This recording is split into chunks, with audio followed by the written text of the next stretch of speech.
ทำงานจ้า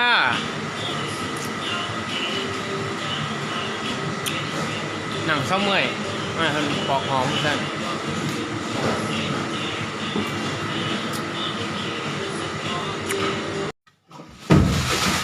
เอ้าลุยโอ้ยอยู่เลยยุดไอ้นั่นละก้อนตายอยู่มาให้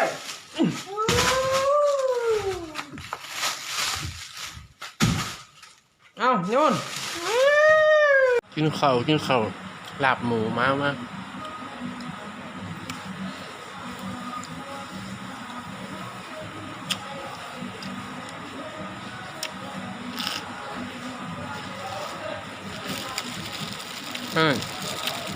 กินคนเดียว